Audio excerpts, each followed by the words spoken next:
you can start projecting that. The very first slide, you can start. We can start from here. Yeah, this is good. Yeah.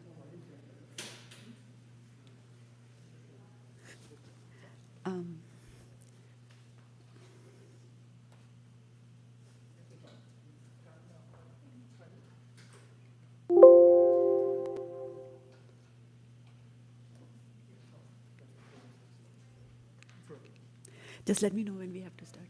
Sure. This can go a little bit more now. Yes. See.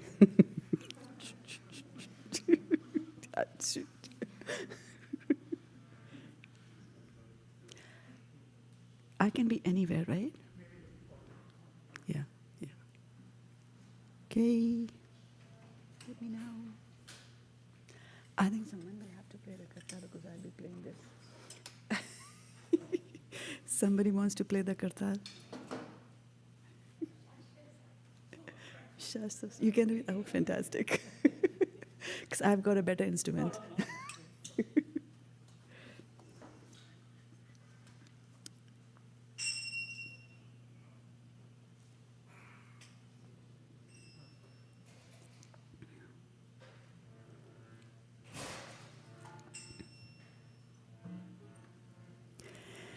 Om Ajnanatimandhasya Jnananjanashalakaya Chakshurunmilitam Yena Tasmai Shri Gurave Namaha. Shri Chaitanya Manobhishtam Sthapitam Yena Bhutale Swayam Rupa Kadamahyam Dadati Swapadantikam Vandeham Shri Gurau Shri Yuta Padkamalam Shri Gurun Vaishnavamscha Shri Rupam Sagrajatam Sahagana Raghunatanvitam Tam Sajivam Sadvaitam Savadhutam Parijana Sahitam Krishna Chaitanya Devam Shri Radha Krishna Padan Sahagana Lalita Shri Vishakhanvitamscha. He Krishna Karuna Sindho Deenabandho Jagatpate Gopesha Gopika Kanta Radha Kanta Namastute Tapta Kanchana Gaurangi Radhe Vrindavaneshwari Vrishabhanu Sute Devi Pranamami Hari Priya. Vancha kalpatarubhyascha kripa sindhubhya evacha patitanam pavanebhyo vaishnavebhyo namo namaha. Hare Krishna Krishna Krishna Hare Hare Hare Rama Rama Rama Hare Hare. Jai Shri Krishna Chaitanya Prabhu Nityananda Shri Advaita Gadadhar Shivasadi Gaur Bhaktavinda. Hare Krishna Krishna Krishna Hare Hare Hare Rama Rama Rama Hare Hare. Gaur Premanande Hari Hari Bol. So welcome everybody to our Sunday Feast class. We are going to start with some singing, and today's agenda is to just spend the next hour and a half in the glorification of Krishna. No deep philosophy, we're just going to sit back, relax, and we're going to have fun talking about and listening to Krishna Katha. So there's a bhajan called Vrindavarnya Ramya Sthan, which describes Vrindavan. And it is from the Prarthana collection of songs by Shri Narottam Das Thakur. And what I'll do is, so that you can relish the song more, I'll first go through the the translation for the song, right? So it starts with the beautiful place known as Vrindavan. It's a transcendental abode in the spiritual world and is composed entirely of divine touchstones. There are many enchanting temples bedecked with costly jewels. The royal swans known as Rajahamsa frolic in the waters of the river Yamuna, which surrounds their transcendental island. In the midst of the divine river is a beautiful golden lotus of 100 petals. And we have 2 more slides coming up, and I need some volunteers from the audience to read the translation for me. So I can see Bhakta Eden going for the microphone. All right. So the next one for you.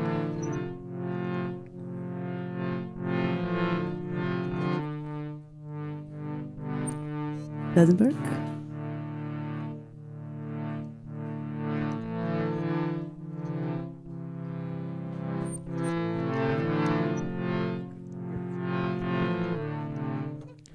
In the center of that lotus is a golden platform surrounded by 8 petals.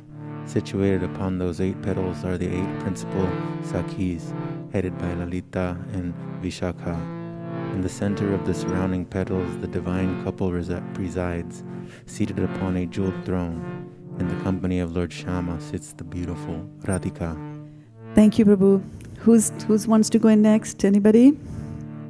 All right, Dilip Bhai Patel Prabhu, thank you so much for volunteering. So we'll go over to the next verse. Here you go. The waves of their beauty and sweetness are emanating showers of nectar in the form of their talks, which are filled with flood of laughing and joking as they address one another. Narottam Das says, may this eternal pastime, overflowing with transcendental joy, be ever manifest in my heart. Thank you. So we'll go back again to the first slide. So Vrindavana Ramya Sthana Divya Chintamani Dhama Ratana Mandira Manohar Avrita Kalindi Nire Rajahamsa Kili Kore Tahe Shubhe Kanaka Kamal. So I'll say and then you can repeat after me.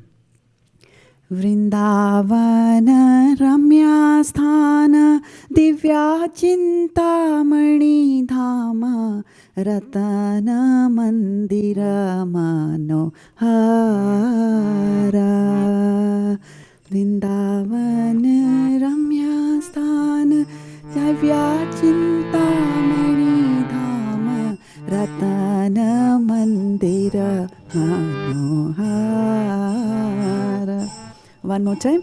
Vrindavana Ramya Sthana Divya Chintamani Dhama Ratana Mandira Manohara. Vrindavana Ramya Sthana Divya Chintamani Dhama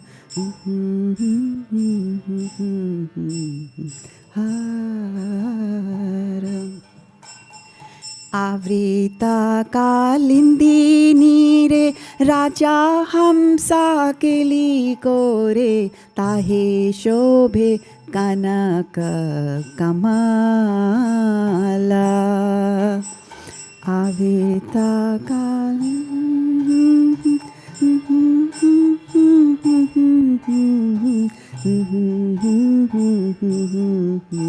Kamala. Avrita Kalindi Nire Raja Hamsa Kili Kore Tahe Shobhe Kanaka Kamala. Avrita Kalindi Nire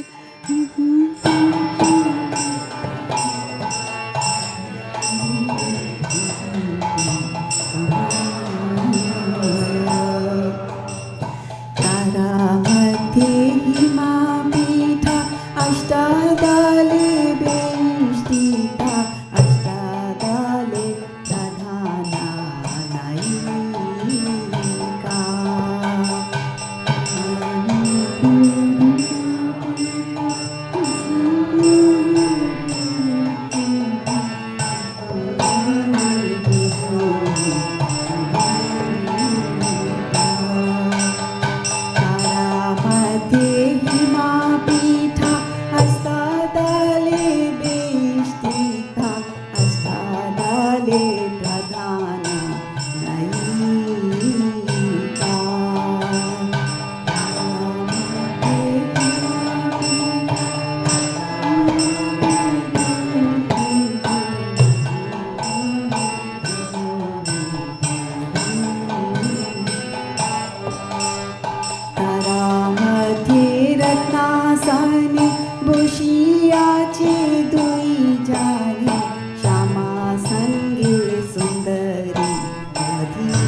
Narottam दशा कोई नित्या लीला सुखा मोहे सदा स्फुरत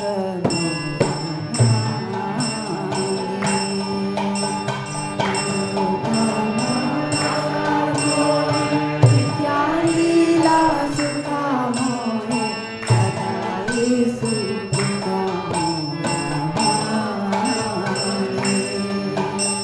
वृंदावन रम्या स्थान दिव्या चिंतामणि नाम रतन मंदिर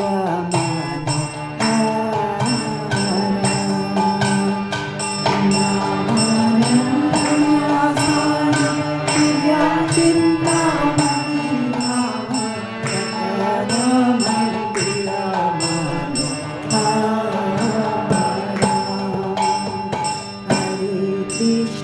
Hare Krishna, Krishna Krishna, Hare Hare, Hare Rama, Hare Rama, Rama Rama, Hare Hare, Hare Krishna.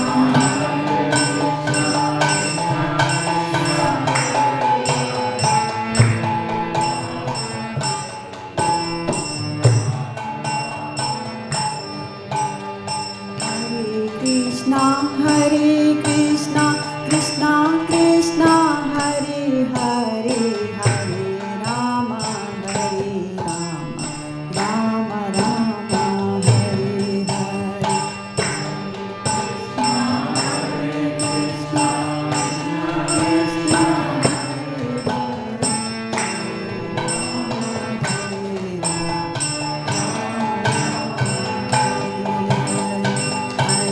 Krishna, Hare Krishna, Krishna Krishna, Hare Hare, Hare Rama, Hare Rama, Rama Rama, Hare Hare. Krishna, Hare Krishna, Krishna Krishna, Hare Hare, Hare Rama, Hare Rama, Rama Rama, Hare Hare. Krishna, Hare Krishna, Krishna Krishna, Hare Hare, Hare Rama, Hare Rama, Rama Rama, Hare Hare. Krishna, Hare Krishna, Krishna Krishna, Hare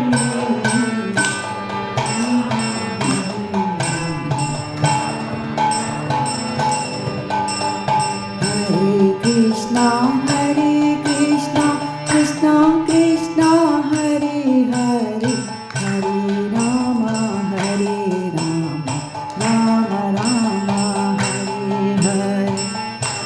Krishna, Hare Krishna, Krishna Krishna, Hare Hare, Hare Rama, Hare Rama, Rama Rama, Hare Hare. Krishna, Hare Krishna, Krishna Krishna, Hare Hare, Hare Rama, Hare Rama, Rama Rama, Hare Hare. Krishna, Hare Krishna, Krishna Krishna, Hare Hare, Hare Rama, Hare Rama, Rama Rama, Hare Hare.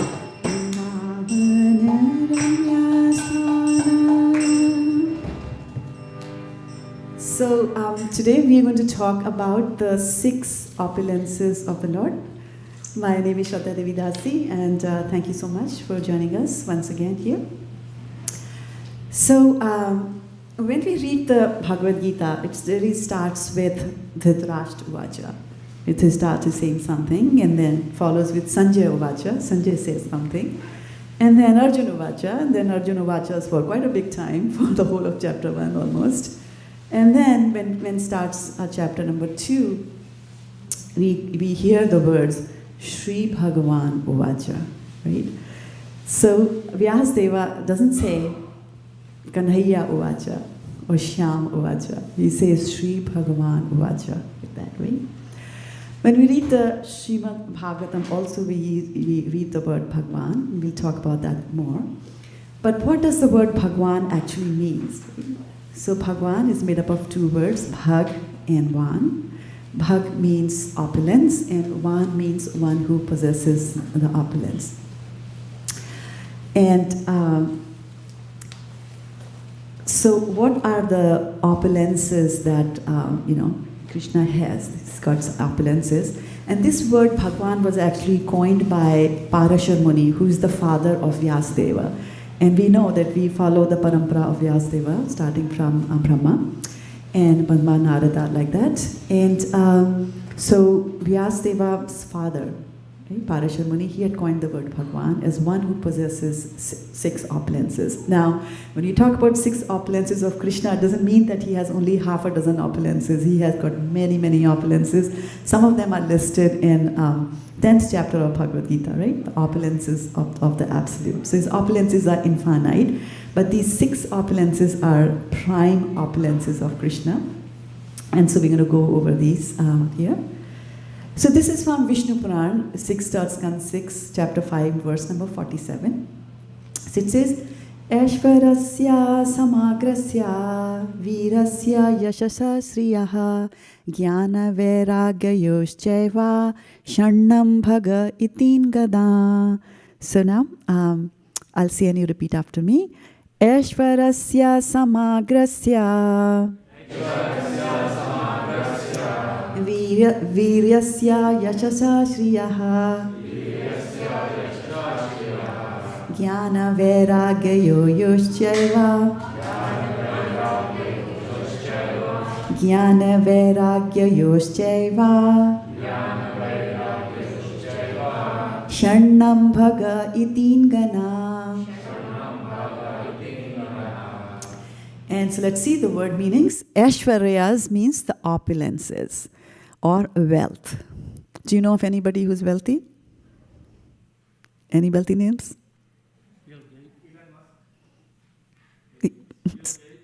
Sorry? Bill Gates, okay. Bill Gates is one. Who else? Belt it out into a microphone. Take a microphone. There's Bal Mukund sitting here, Prabhu sitting here from Google. He would have some names. Larry Page. Larry Page. All right. So wealth. So right. Then samagrasya means in full. So how much wealth does Larry Gates have? Larry Page, sorry. How much is he worth? Around 150 billion. 150 billion? Okay. Can there be anybody more opulent than him? Yes? No? What about Indra? What about Brahma? So we are talking about these opulences in full, samagrasya, complete fullness, right? And virasya means of strength, having strength, and power. So Van means somebody who has all these things. So Krishna is Bhagwan because he has strength to the fullest. Yashasha. Yash and Yashashaha means of fame. Yash means fame. Shriya means what? Shriya means beauty. And Gyan is knowledge. And then Vairagya is renunciation. So Vairagyoho means of renunciation. Sharnam is 6, coming from Shat, right? Sharnam. Bhaga is opulence. And Iti, thus, Ingana, the division. So his opulences are divided into 6. His major opulences can be divided into 6. And these 6 are Aishwarya, Virasya, Yasha, Shriya, beauty, Gyan, and Vairagya. Okay. So full wealth, full, samagrasya, full. Full wealth, strength, fame, beauty, knowledge, and renunciation. These are the 6 opulences of the Supreme Personality of Godhead. So when we look at any of these opulences in singularity, right? We take any opulence and we say, okay, let's take wealth. So we just now saw that, $150 billion of worth is not enough because there are people who beat that, right? So when we start to define the term God, we start thinking of, okay, wealth. So who is the most wealthy? And who has the, so that way the word most can be only one, right? It cannot be two there for the most. So by definition, one who's the most wealthy is defined as God, right? So similarly, one who has got the most strength is defined as God. One who's got the most beauty is defined as God. One who's got the most knowledge is defined as God, right? So when you look at beauty, immediately the film stars come to our mind, at least not to our mind. When we talk about, you are all devotees, when we say beauty, you all think of Radhika and you think about Krishna, right? But the general public, when you say beauty, immediately some Bollywood star will flash in their mind. So that's what we think the beauty is. They might be beautiful, but are they also the most knowledgeable? Maybe not, right? Or they might be most knowledgeable and might not be very beautiful, right? So there's this famous joke which goes around where Marilyn Monroe, who was a very beautiful actress, she said to George Bernard Shaw, I don't think she said it, but it's a story. For fun, she said that, let's get married and we will have a child who will have my beauty and your brains. And Bernard Shaw said, what about if he has my beauty and your brains? Right, so that's what it is. Nobody has got everything in fullness in themselves. So here we are defining. Parashar Muni, in all his wisdom, defined the word Bhagwan as that, right? Then we have beauty, knowledge. So you have wealth, you have strength, you have fame, you have beauty, you have knowledge, right? And after you have all of that, to be renounced from it all, how can you do that, right? If you have wealth, then it's very difficult to part with your wealth. Very, very difficult. If you have fame, it's very difficult to do that, right? So you get rid of the fame. And that's why you see that people are, especially again, going back to the world of beauty, which is the film industry. People just cling on to the roles and, they want to be in the limelight. They want to be on the top and on the chartbusters and things like that. Right, but here we are talking about when one has got all these opulences to the fullest extent, right? Nobody can beat that. Then that is Supreme Personality of Godhead, right? Now, why do people, think about, or they always thinking about, or they're impressed about, and they try to follow and emulate beautiful people or smart people, right? Because it's the tendency of our mind to get attracted to beauty, tendency to get attracted to wealth, attracted to fame, and so on and so forth, right?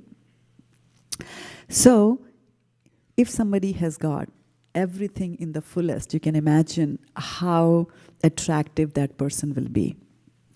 And the words for attraction in Sanskrit is karshan, akarshan, and from there comes the word Krishna. So Krishna is the all-attractive. So Sutta Goswami says in the first canto of Bhagavad Gita, of Srimad Bhagavatam, and he's talking to the sages sitting in Naimisharanya, and they had asked him 6 questions, and one of the questions was about Krishna's pastimes and creation and things like that. So Krishna has multiple pastimes. He comes in various kinds of incarnations also to conduct his pastimes, and they said that, tell us about his scheduled pastimes, which occur at certain points in time.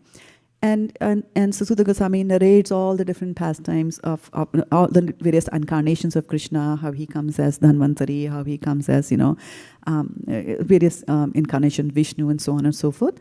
And then he concludes and he says, Ete chamsha kalapumsam Krishnastu Bhagwan Swayam Indrari Vyakulam Loke Mridyanti Yoge Yoge. So he says, well, all these that I talked about before, these are just amshas, these are just parts of you. But Krishna, you are Bhagwan Swayam. You are the Supreme Personality. You are Bhagwan. Indrari Vyakulam Lokam. So the people of this world, when they become, oppressed by Indrari, the enemies of Indra, which are the demons. So when all the general public gets, distressed by the doings of the demons, then yuge yuge, millennium after millennium, you mridyanti, you come here to take care of them. So this is Krishna, this is Bhagwan there. And then, I've got the wrong translation here, the wrong verse, but I just translated that for you. And then, so like I was saying that Krishna, all this makes Krishna very, very attractive towards us, right? And we'll see how all these things happen, right? So we'll take these opulences one by one. So the first one was Aishwarasya. Anybody wants to take care of Aishwarasya? Anybody wants to hold to it? All right, here we are, Kautukarnava Prabhu. May you get all the Aishwarasya when you go out on book distribution to distribute more and more and more books. Okay. Aishwarasya. And so Aishwaryas, opulence or wealth, right? So we hear in the Brahma Samhita that we recite every Saturday morning, and you can all recite with me together here. Chintamani prakara satmashu kalpa vriksha laksha vriteshu surabhirabhipalayantam lakshmi sahasra sata sambrahma sevyamanam govindamadi purusham aham bhajami.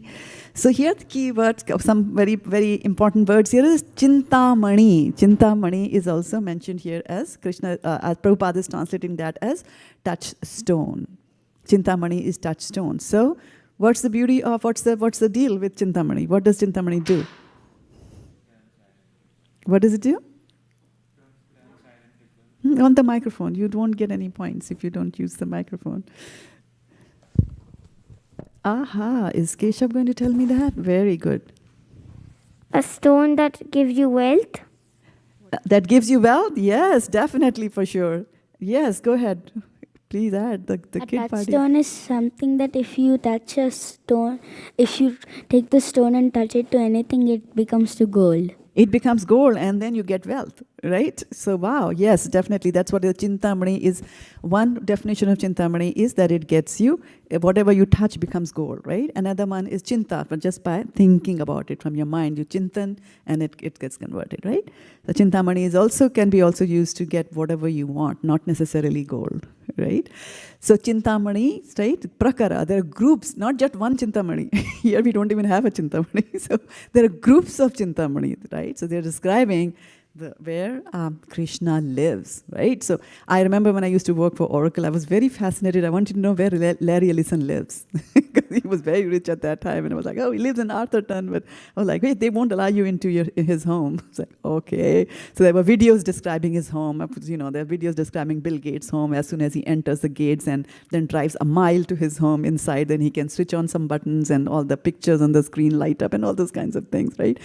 So we always want to know where they live. So this verse is describing actually where Krishna, the most wealthy person in this world, where does he live? So Chintamani prakara sadmashu kalpa vriksha. So in the abodes, kalpa vriksha. So as if Chintamani was not enough. There are, in this garden, there are kalpa vriksha. So kalpa means kalpana, right? Whatever you do, whatever you imagine, you will get it. Kalpa vriksha. And as Vaishya Prabhu says that you have to be careful about kalpa vrikshas. There are kalpa vrikshas in Vrindavan also. And he said that, you know, if you sit under a kalpa vriksha and you say, I want a bag of nails to fall on my head, then they will fall on your head. So be careful of what you ask for. And so kalpa vriksha, Chintamani, kalpa vriksha is there, right? So they are desire trees. So whatever you desire, you will get, right? So it's not like you want to eat food at home and then you open the refrigerator and there is no cheese and then you send the husband off like, go to Safeway and get some cheese, I want to make pizza. It's not like that. You're standing underneath the kalpa vriksha, you wish for cheese, and if you're smart enough, you will wish for the pizza, right? So that you'll get it straight, right? So Chintamani, so that is there. Kalpa vriksha, right, of desires. Then laksha means millions of Avrateshu, he's surrounded by what? Surabhis. So Surabhi cow. So you have Chintamani, you have a Kalpa Vriksha, and then there are the Surabhi cows. The Surabhi cows can give you milk, ahimsa milk, right? And so what's the deal with ahimsa milk? You have to go home and you get the ahimsa milk from here, make sure it doesn't spill in the car, and then you reach home, and then later in the night, Keshav says, I want ice cream. So then mommy will say, I have to boil the milk first, then I have to cool it first, then I have to cook it first, right? So, but Kamdhenu or Surabhi cow can give you ice cream straight. You want smoothies, you'll get them straight. You can get anything. You want an army, she will give you an army, right? So she is that powerful. And how many are there? Millions in his home, right? Thousands. And then what is happening that, you know, there are also goddesses of fortune. Lakshmi are also there, and thousands of Lakshmis are there. And so thousands of Lakshmis are serving him, right? So this verse says that I worship Govinda, the primeval Lord, the first progenitor who is tending the cows. And who are those cows? The yielding, or the cows that yield all desire. And his house is built with spiritual gems. Our houses are built of brick and stone. His house is built of spiritual gems, and you can keep that in mind, right? We'll come back to it again later. Surrounded by millions of purpose trees, always served with great reverence and affection by hundreds and thousands of gopis or Lakshmis. So that's the kind of, opulence or wealth that he's surrounded by, right? And so when we look at Vishnu, who is an incarnation of a portion of a portion, or expansion of an expansion of Lord Shri Krishna, so he has only one Lakshmi. And we in the material world are after that Lakshmi all the time. We try to please her, we try to bring her to our home. Come Diwali, we light up the home, we make to open all the doors. Lakshmi, Lakshmi, Lakshmi, please come into my home, right? But in Krishna's abode, there are thousands of Lakshmis. And in Vrindavan that we heard about, Vrindavana Ramya Sthana, we were singing. So over there, what are the Lakshmis doing? They are sweeping the floor.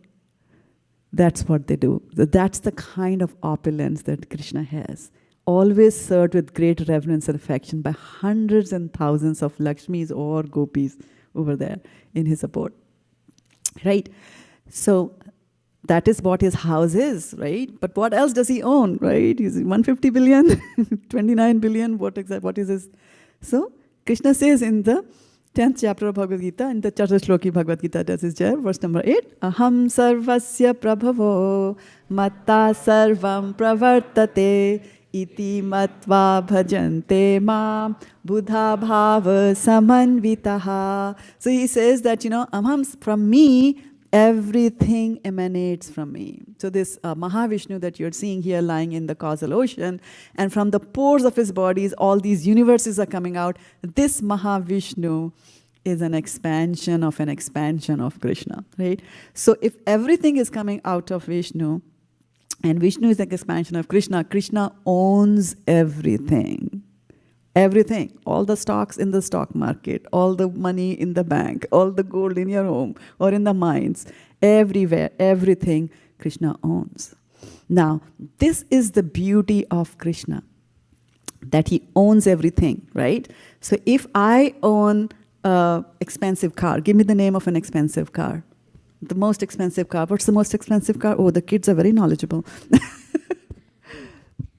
Tesla, okay. Any car better than Tesla? Going one, going two, more expensive than Tesla?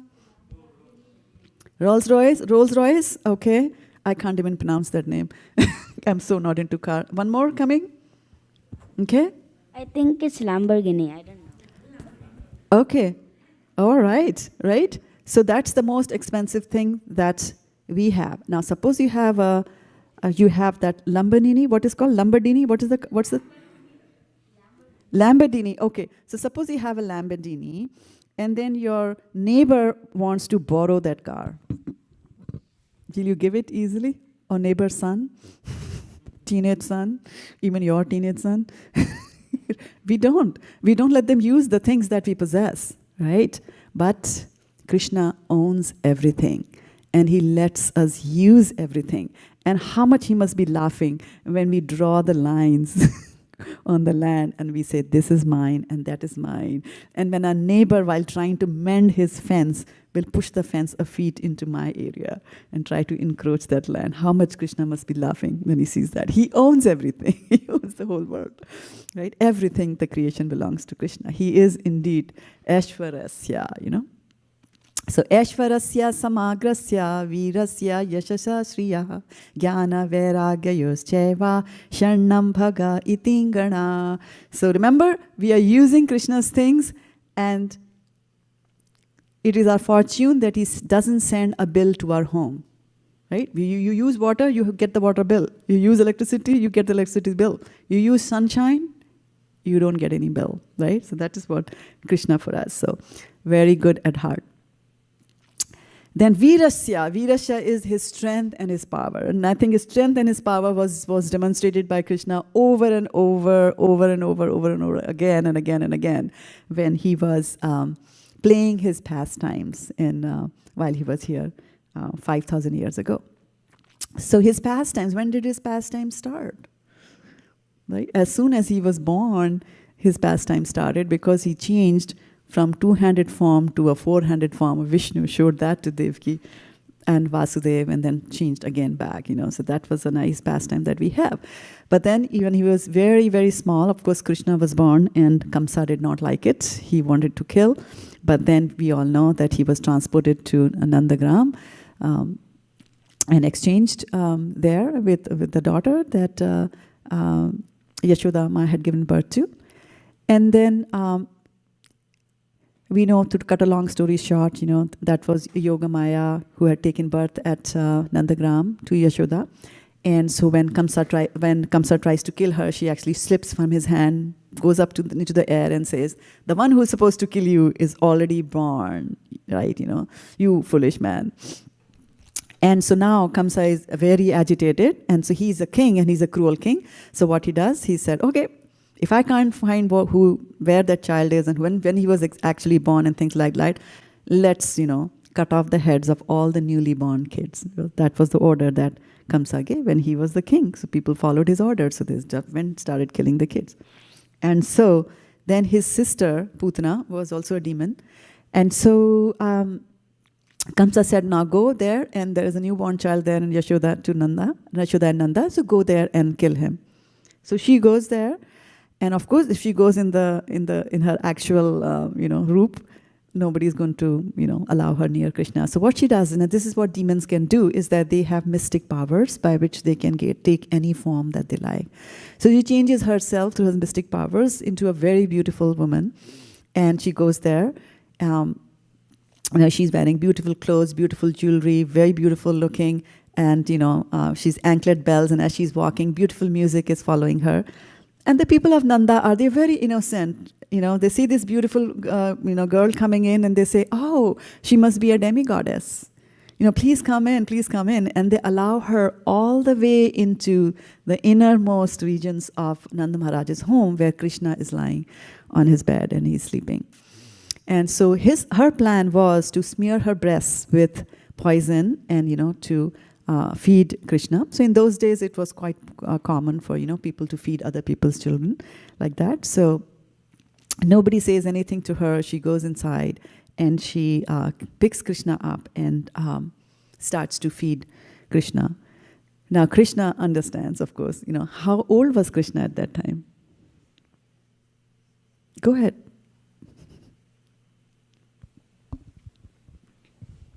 10 days or 1 week. He was 10 days. Anybody else wants to contest that? Anybody else knows? Okay, we'll take 10 days or 6 days, whatever. But he was a very tiny infant at that time.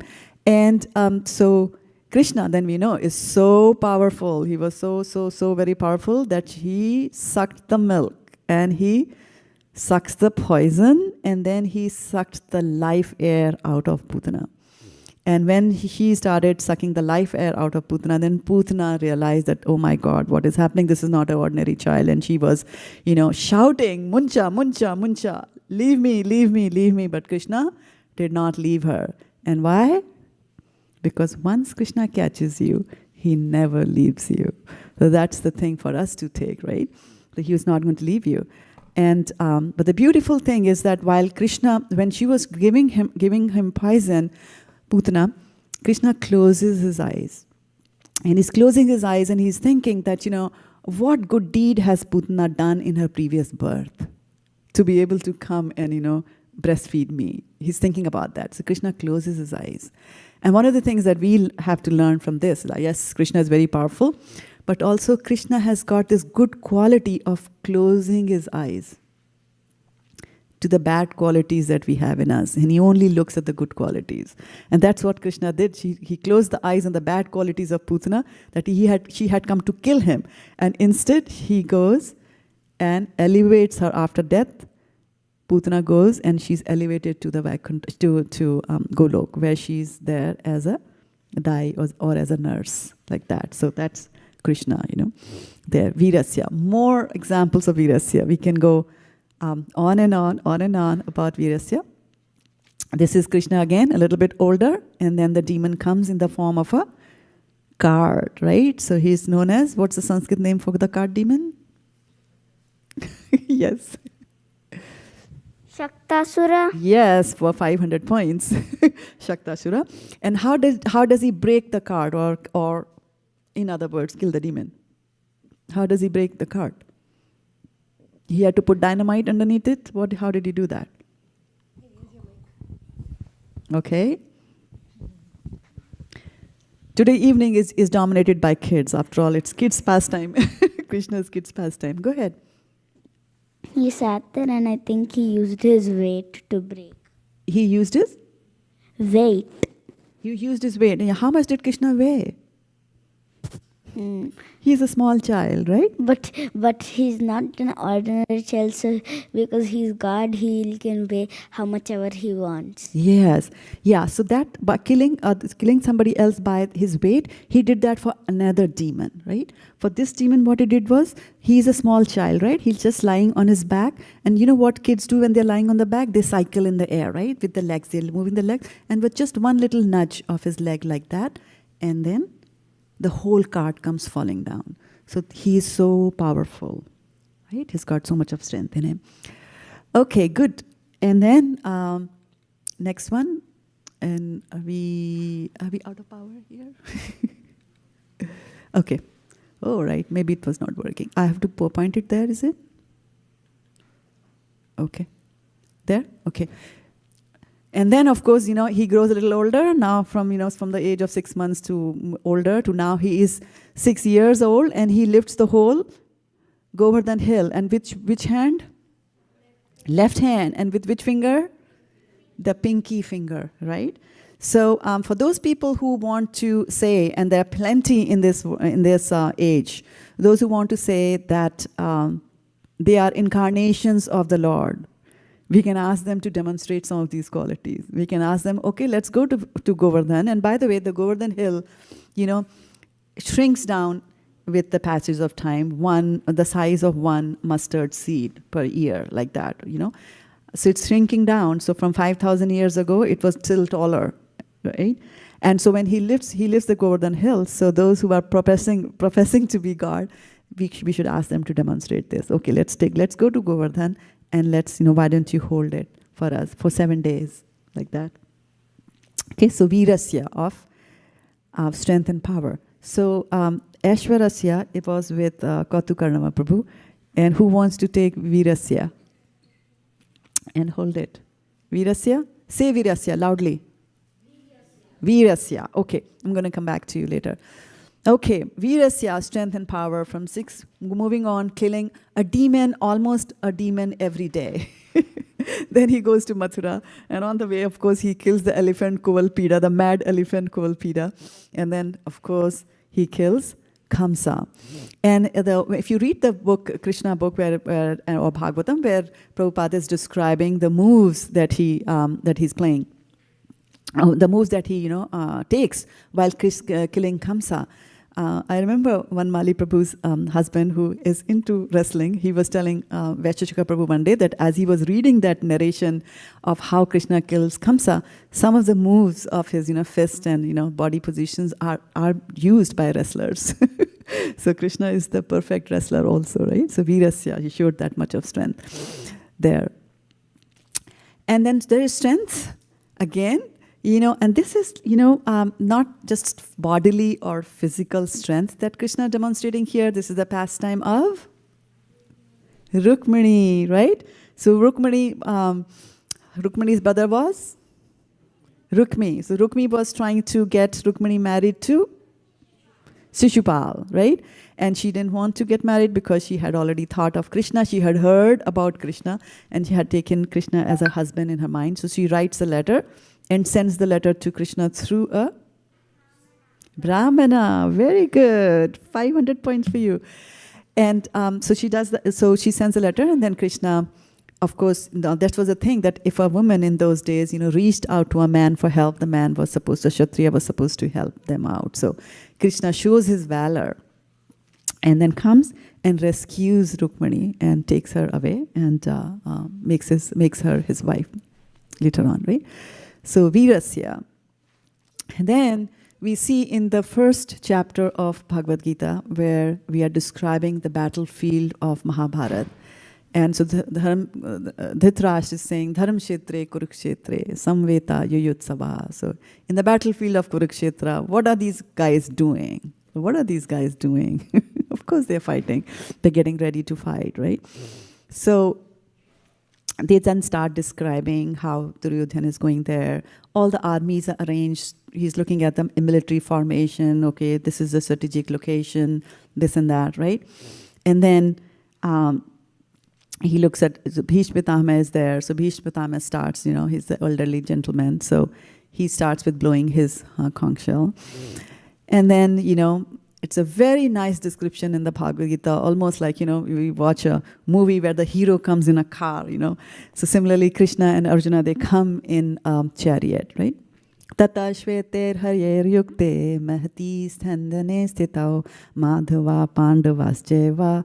So it says that he comes in a very powerful mahatim, powerful and great and big, and an opulent chariot. Right? And it's drawn by white horses. So you can imagine how beautiful that chariot is. And it was given as a gift to Arjuna. So Mahati Sandane Sito. So both of them are sitting over there. And then what happens? Shankho Dadmao.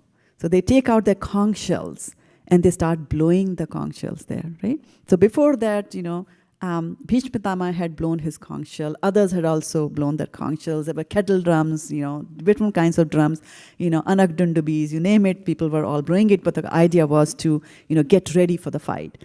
And we also have to remember that during those days, the wars were fought on a very, proper guidance and proper rules and regulations. And it is still Dwapar, and Kali Yuga is coming. The shadow of Kali Yuga is, falling on Dwapar. So there's some mixing that is happening over there. But generally, the rules of the war were set aside. And the Kshatriyas took war more in a sporting spirit. Just as, my two kids might say, okay, let's go play a game of cricket or, football or something like that. So for them, war was like a sport. They would fight the whole day. And then as the sun set down, they would stop fighting. They will go back to their camps, put medicine on their wounds, and then mingle back again. And then go and have wine and dine with each other. And then next day morning, after the sun rises, they would start fighting again. So this is what was happening there. And so these conch shells were blown, and Singanadam, as if lions were roaring, So that's how it's described in the first chapter. And but nothing happens. When Sanjay is narrating this, he just says, okay, they blew their conch shells. But when it comes to the conch shells that were blown by the side of the Pandavas, first, Krishna and Arjuna blow their conch shells, followed by so many others. They are listed there. But then Sanjay says, Hridayani Vidaryat. So what happens is that when these conch shells are blowing, it shattered the hearts of the Kauravas. So that's the kind of strength that Krishna has, that even if he blows some air, that air coming out of his conch shell is sufficient to shatter the hearts of people. Okay? So Virasya, of strength and power. So it's a lot of strength and power you're holding today, right? You took Virasya. Good for you. So Virasya. So we talked about Krishna demonstrating his pastimes. Krishna explained in the Bhagavad Gita, there's power there. But then if we look around us, now you might just say that, oh, I was not there 5,000 years ago. Show me the power of Krishna here in this material world where I am. And okay, so just look around, right? So what's the news these days of California? Earthquake, all right, okay, right? So you can see, you just have to look at the nature around you to see the strength of Krishna, right? So you can have a thunderstorm, you could be struck by lightning, anything like that can happen to you. Anytime, right? What is this? Tsunami, right? Tsunami, and imagine tsunami starts with an earthquake underneath the sea, right? Floods.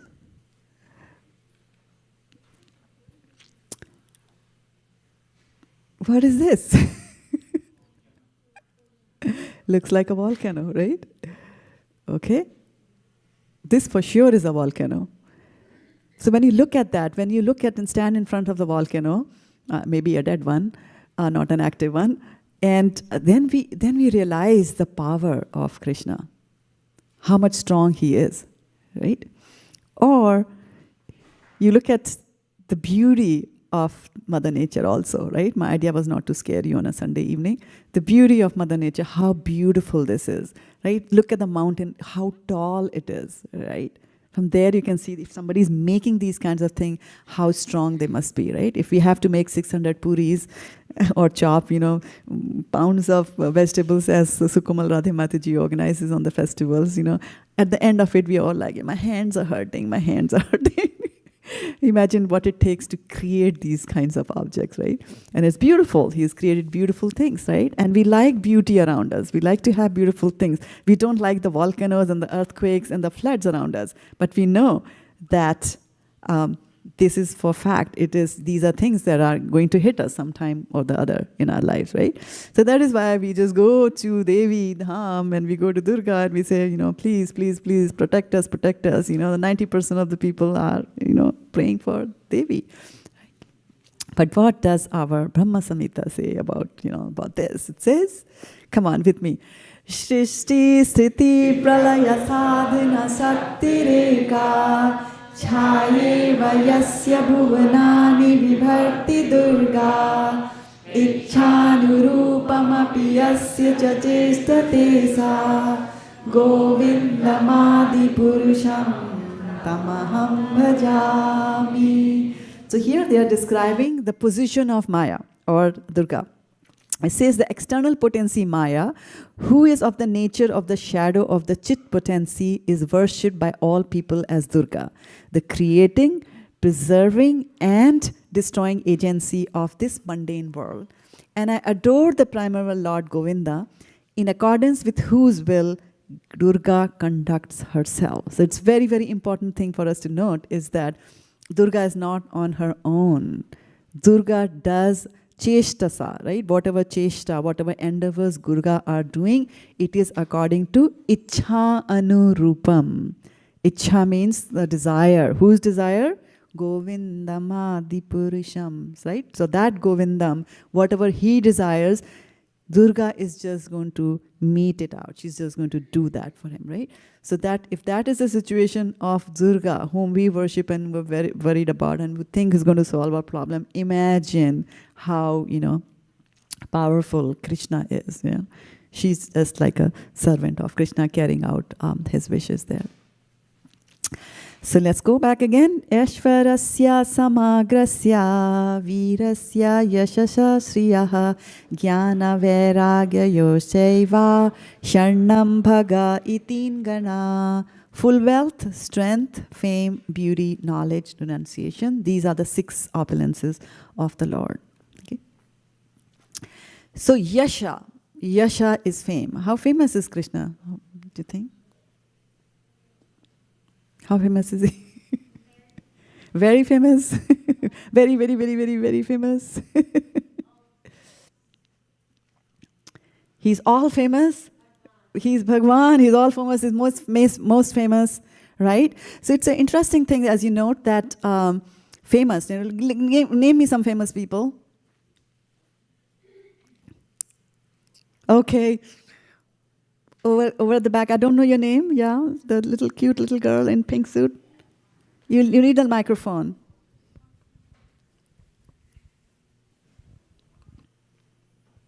I'm Sanvi, and somebody famous is the president, like Joe Biden. Oh, okay, President Biden. All right. So who was the president before that? This is a question for a little older. Yeah, go ahead. Who was president before Biden? Donald Trump. Donald Trump. All right. And who was before that? Go ahead. Yeah. I don't remember, but he's pretty famous. Okay, I don't remember, but this is famous. Thank you so much for saying that to me, because you proved my point. I was trying to prove that this is what happens to the fame that we know of. 4 presidents ago, the name is gone. For the 4 years that you are in the White House, you're very famous, you're very powerful, right? But as soon as 4 years are over, if you don't win that second term, then that's it. It's gone, and people forget about you. Famous film stars, famous singers, famous presidents, famous kings, where are they? Right? Prithvi says that, in Srimad Bhagavatam, she says, all these kings, they fight over each other and they die, right? And they are gone into oblivion. Krishna, forever, he's so famous, right? Take any best-selling book. Any best-selling book that is there, how long does it stay on the New York bestseller list, right? Maybe 1 year, maybe 2 years, right? Like that, right? But when it comes to the Bible, how many years? 2000 at least. When it comes to Bhagavatam, millions of years. Bhagavad Gita, millions of years. Krishna says that in the 4th chapter of Bhagavad Gita, in the very first word, he says that I told that to Vivashwan, the sun god. He told this to Manu. Manu told it to his son Ishkvaku. Millions and millions and millions of years ago, Krishna has been famous, right? And recently, 5,000 years ago, he was there, right? So he's famous. So not only is he famous in that way, now what is Krishna famous for? Of course, he's famous as a Makhanchor, he's famous as, a demon killer and things like that. But he's also famous as, the one who said, Kaunteya prati jane hi name bhaktya pranashyati, right? So he's asked his devotee, Arjuna, to say, declare it boldly that my devotee never perishes. And we see that examples of that over and over again. And Mahabharata is a classic example. And so there's one story that I'm bringing from there, that is Bhagadatta, the episode of Bhagadatta. So we all know that in the battle between Kauravas and the Pandavas, who had more military strength? Just by military strength. Who had it more? The Kauravas had more, right? So by sheer numbers, right? They had more Akshahinis. I think they had 11 Akshahini Senas, and Pandavas had 8 or something like that. So anyway, and not only that, Duryodhan was a diplomat, and he was a good king in the sense that how kings are supposed to be. He was not a devotee of the Lord.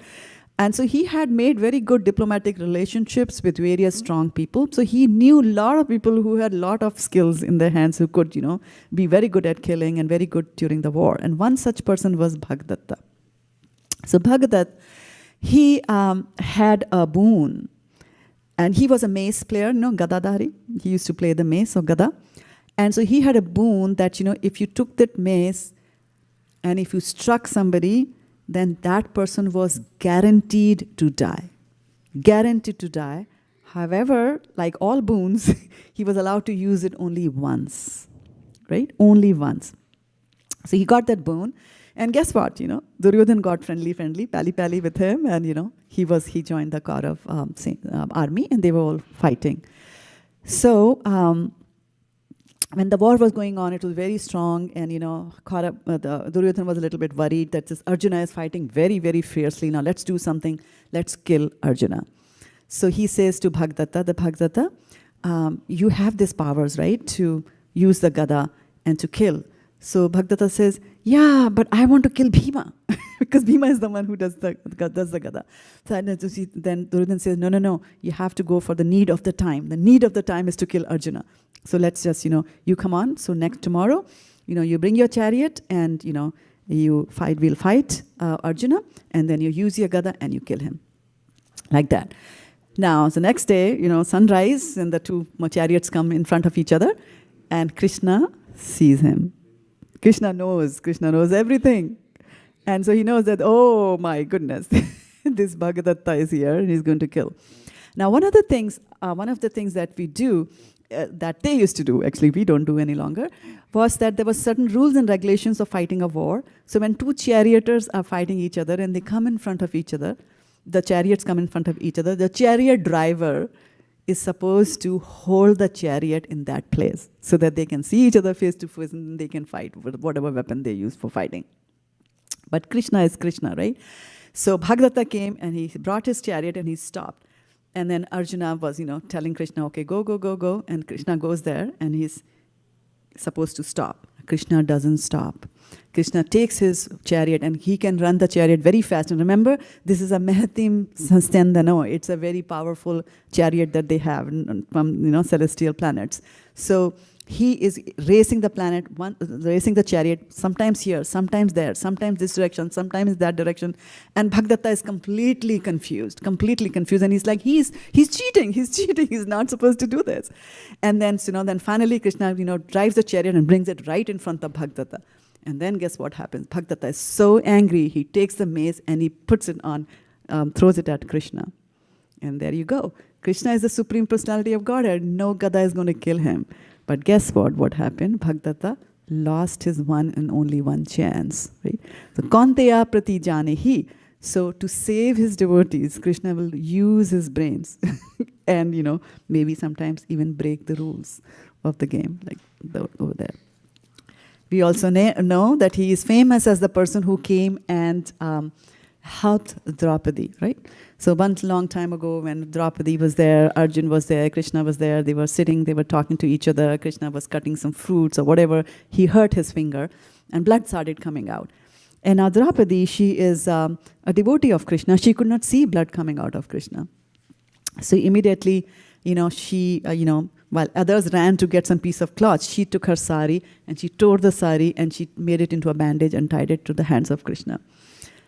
That same Krishna, gave it back to Draupadi many later on, years later, when she was being, disrobed by Dushashan. And Krishna kept on giving her sari after sari after sari after sari, so that Dushashan fell down exhausted completely and he could not, carry out his evil mission. So he's famous for doing that, right? He's famous. Now here's the interesting thing about Krishna's fame, right? So Krishna became famous for this, Krishna is famous for that, Krishna is famous for this.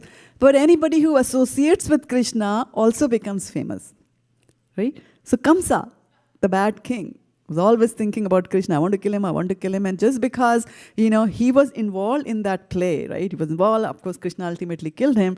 But millions of years later, or at least now, 5,000 years later, we also remember Kamsa.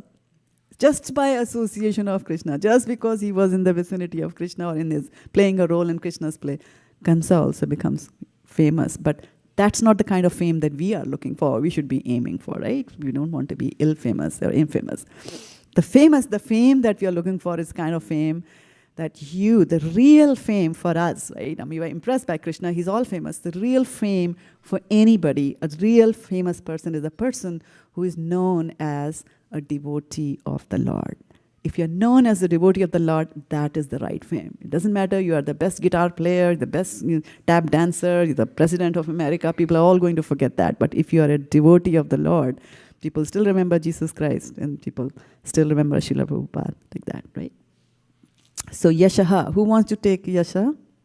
Fame, anybody wants to take? Maybe some adults can take there. Kids are grabbing it all.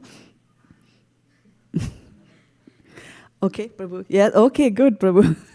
Thank you. Good to see you here. Okay.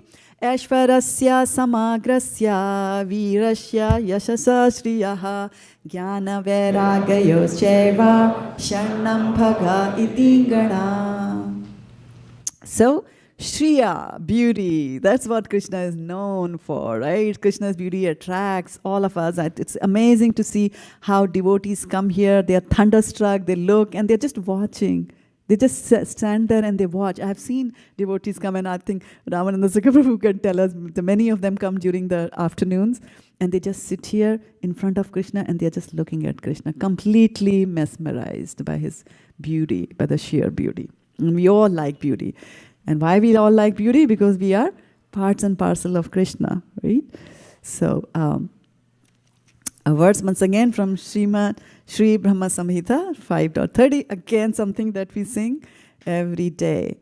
Venun Kvarnantamaravinda Dalayataksham Barhavatam Samasitam Buddha Sundarangam Kandarpakoti Kamaniya Vishesha Sobham Govindamadi Purisham Tamaham Bhajami.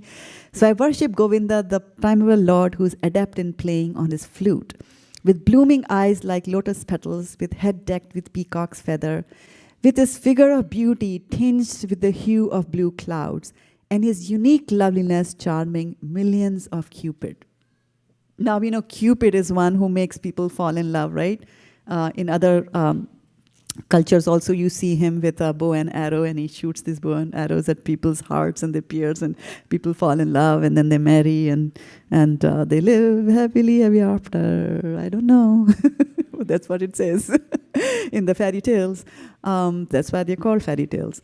So it says, Venun Kwanantam Aravindam. So he's playing the flute, and we know how mesmerizing the flute is, right? And how mesmerizing, actually, just discussions of Krishna on Krishna are mesmerizing. People sit there, they don't even know, like 3 hours have passed, and we've sat in this class without yawning even once, without wanting to go out of the room, without wanting water, right?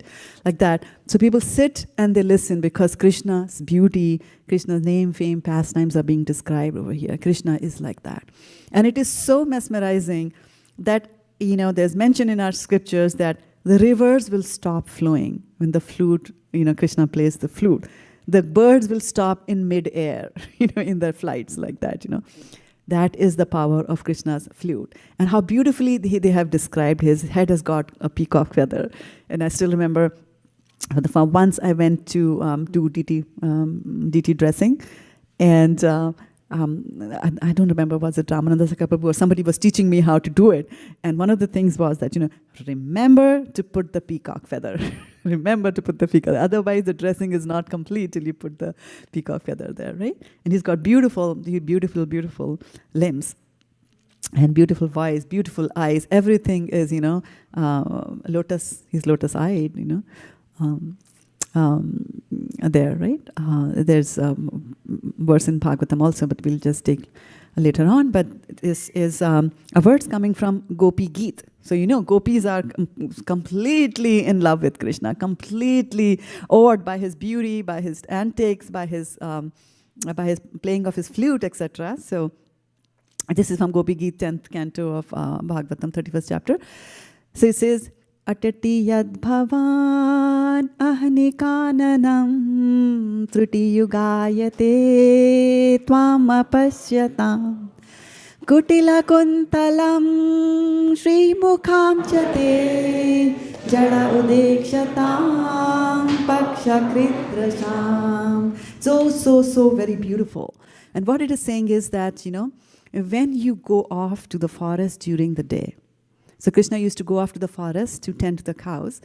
And it says a tiny fraction of a second, nimish, tiny fraction of a second looks like a millennium for us because we cannot see you.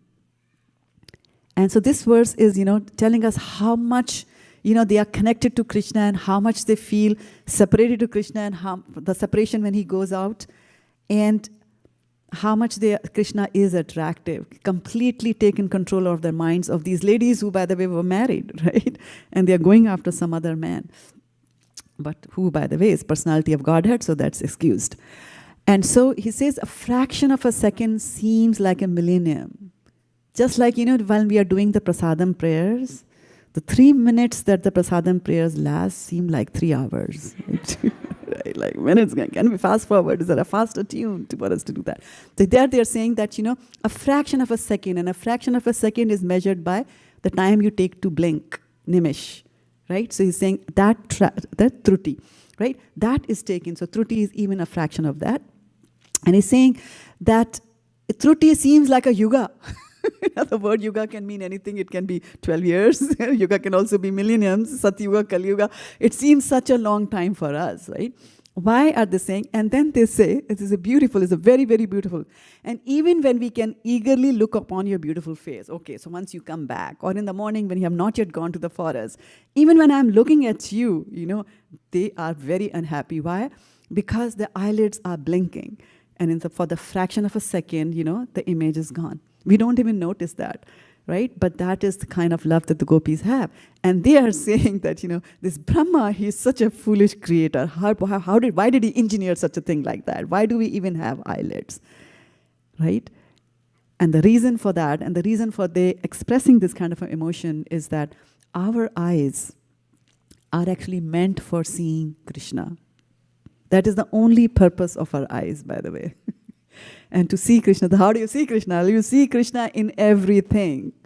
Right? And Brahma Samhita says that he's even inside the atom. And in Bhagavad Gita, he tells you opulences of the absolute. He's teaching you, Rasoham apsutu konteya. I'm the taste of the water. So if you are connected to Krishna, you can see Krishna in everything. Sab Krishna, sab Krishna, sab Krishna lage, right? Like that. So the gopis are, expressing the same sentiments like that. So his beauty. In the Chaitanya Charitamrita, and because we are inching towards the Gaur Purnima, so I just thought, I'll bring in a verse from Chaitanya Charitamrita. Apana madhurye hare, apana ramana, apana apani chahe karite alingana. So this is what happened, that when Krishna went to Dwarka, he was in Dwarka and he's, looking at his palace, and as you can see that it's so nicely made. Who made the palace in Dwarka? Vishwakarma, exactly, right? So Vishwakarma made all the palaces there in Dwarka. He established the city of Dwarka. So he's saying that Krishna looks at this picture, looks at his reflection in one of the pearls that are adorning. So like we were talking earlier about Chintamani Prakara Sadmashu, right? So his abode is made of Chintamani. So here in the Dwarka also, his abode and his palaces all were studded with gems. So one of the things about gems is that they would reflect, right? So Krishna sees his own reflection and he looks at the reflection, he's saying, who is this beautiful person? Because he's seeing him and he's stunned by he himself is stunned by his beauty. So you can imagine how much stunned anybody else will be when they see Krishna. Like that, right? And so he's so stunned by the beauty that he wants to hug himself, right? So apana apani chahe karite alingana. So that is Krishna's beauty. Nobody can escape Krishna's beauty, not even Krishna himself, right? So Shri, that's the Shri part of it, right? Ashvarasya samagrasya virasya yashashasya jnana vairagayoscheva sharnam bhaga idingana. So who's going to take Shri? Anybody wants to hold? Okay, very good, Keshav. You are going to take care of Shri. All right. So, but one of the things about Shri to remember, Keshav, is that we were talking about the external, right? External beauty, beautiful eyes, beautiful, nose. His, feet are like lotus. His hands are like lotus, and so on and so forth, like that, right? Kunti Maharani also plays, right? But we have to remember that outer beauty will attract you. Anybody's outer beauty is going to attract your eyes, right? Attract you. But the inner beauty which is there, that's the one that's going to captivate you. Captivate is to, and it's a very interesting thing about captivating. Captive means to, imprison someone or to make him a captive, right? To put him or her under your control. So inner beauty captivates it. And such is the captivating beauty of Krishna, is that Krishna is not going to put you in a prison. He doesn't make that endeavor of putting you into his prison and saying, okay, now you become my devotee. He doesn't do that, right? But the beauty is that we also don't want to run away.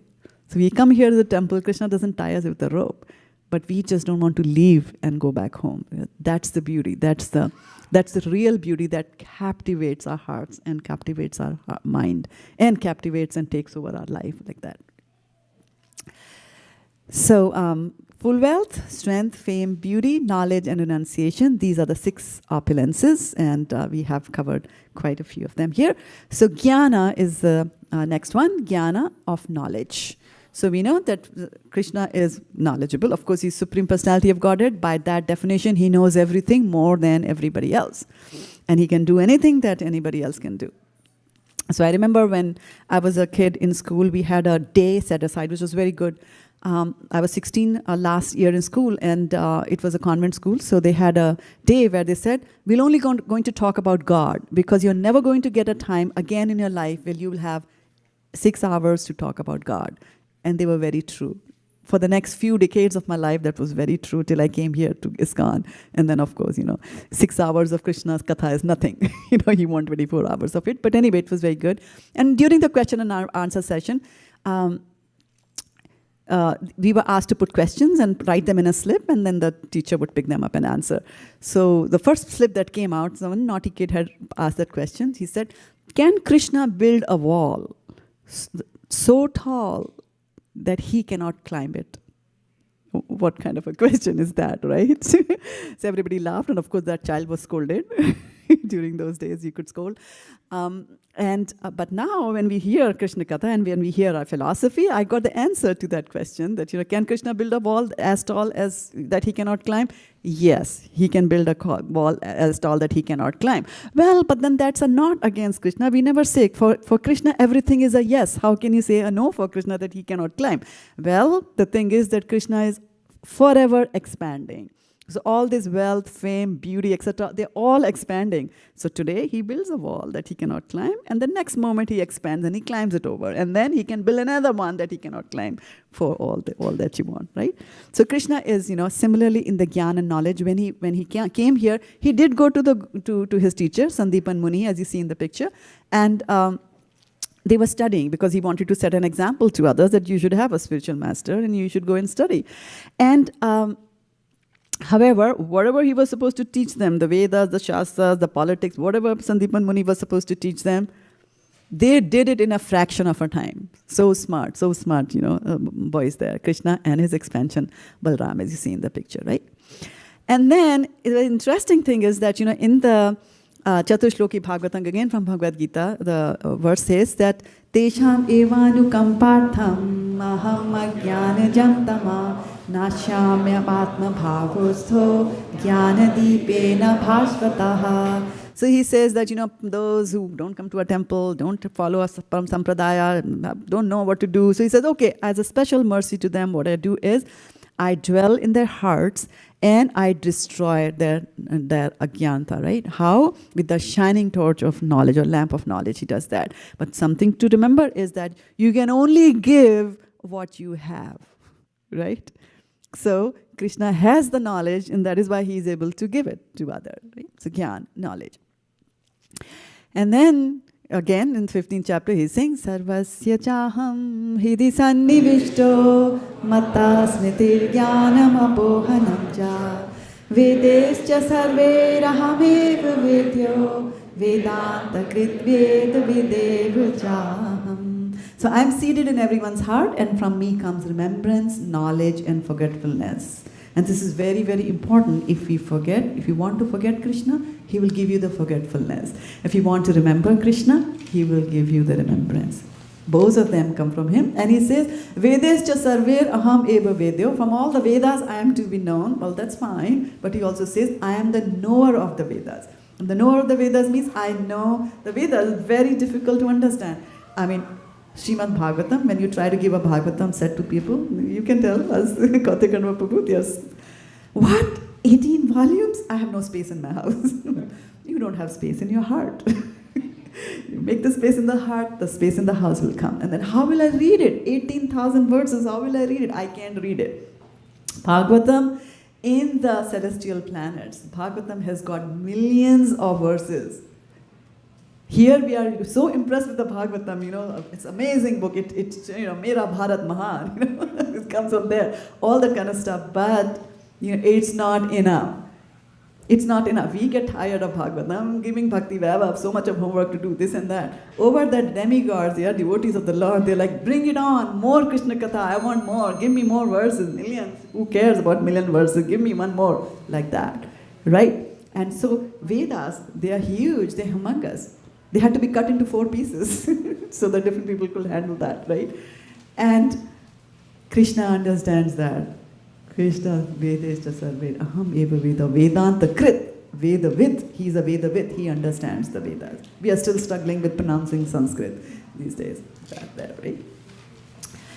So Vedaham, and then, of course, Krishna knows everything. And then, again, 4th chapter of Bhagavad Gita, I'm teaching that to some of the devotees these days. So it struck my mind that, when Krishna says, I told it to the sun god Vividvan, and I told it to this, I told it to that, and Arjuna is saying that, how were you, how could you tell him he's so older than you, sun god is senior to you, how could you tell that? And then Krishna says, but you were also there and I was also there, and you don't remember, but I remember. And then later on in the 7th chapter, he says, Vedaham samitittani vartmanani cha Arjuna bhavishyami cha bhutani mam tu vedana kaschana. So he says that whether it's the past or the present or the future, I remember everything, but you don't remember that, Arjuna. And that's the difference between the minuscule Jiva soul and the Supreme Personality of Godhead with the 6 opulences.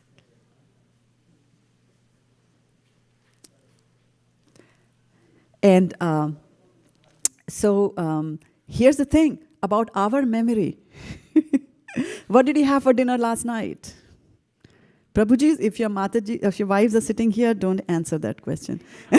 Because if you make a mistake, no dinner tonight, tomorrow. Tonight's dinner is fixed. We don't know that. What was I doing exactly this time yesterday? I don't remember that. But Krishna, his memory is amazing. Bhavishyani cha bhutani, mam tu vedana kaschana. Right? I remember all that and you don't. So, knowledge. Krishna is knowledge. So much so that Sutta Goswami, again to the sages of Naimisharanya, says, Krishne swadham upagate dharma jnana dibi saha kalo drishta nisham esan punar arko adhuno uditaha. So he says, Krishne swadham upagate. Krishna has gone back to his abode. He's wound up his pastimes. He's gone back. And with Krishna, what else has gone? Dharma jnana di. Dharma has also gone and Gyan has also gone, because now there's nobody as powerful as Krishna to be able to impart that knowledge, because Krishna gave knowledge to Arjuna so that we all could get the Bhagavad Gita like that, right? So, Jnana. Who wants to take Gyan? Any Gyanis here? Only Bhaktas, right? Gyan, Krishna Gyan. Anybody wants to take Krishna Gyan? You want to take it? Gap? Okay, good. What's your name? Samya. Okay, Samya is taking Gyan. Very good. Krishna Gyan. Ashwarasya samagrasya virasya yashasa shriyaha jnana vairagayoscheva sharnam bhaga itingana. So then we come to the last one, that even after he has all those wonderful qualities, he is the most renounced person, which is very difficult for us to renounce. Anything, whether it is wealth, it is health, it is relationship, anything that is mine, that belongs to me, right? Me and mine. Dhritarashtra says in the opening of Bhagavad Gita, Dharma kshetre kurukshetre samveta yoyotsava mamaka pandavascheva mamaka, mine, right? Mine. So me and mine, very difficult to give it, right? Radhakripa Prabhu, who just walked in, was telling me the other day that, you know, at one point in time, somebody, when he used to earn 2,000 rupees, decades ago, he was easily able to give 500 rupees to somebody who asked for it. It's a very difficult thing to do. Very, very difficult thing to do, but people, do it. So Krishna has got vairagya or renunciation to the complete and to the extreme.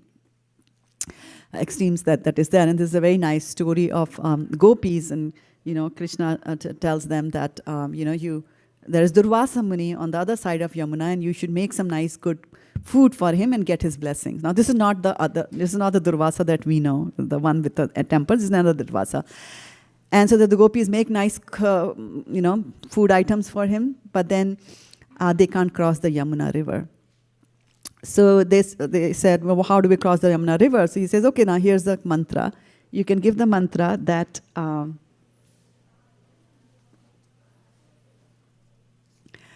we can tell the mantra, you can see the mantra that Krishna is, I'm just translating that from Sanskrit, that Krishna is, confirmed brahmachari. And they say like, what? Krishna, a brahmachari, after the Ras Leela is completed and all those things, Vastra, the Gopi, Vastra Haran, all that is done, and you calling him a brahmachari? Well, but then if the mantra is the right mantra, then it acts. So he said, well, this is the mantra that will make the Yamuna part. So they say, okay, so they say that, and Yamuna parts. And they are able to cross over and give the food to Durvasa Muni. So why does it happen like that? Because Krishna, with all this fame, name, everything that you're seeing over here in this material creation, this is all material that we are talking about, right? He is beyond that. He's para. He's situated in the Brahman.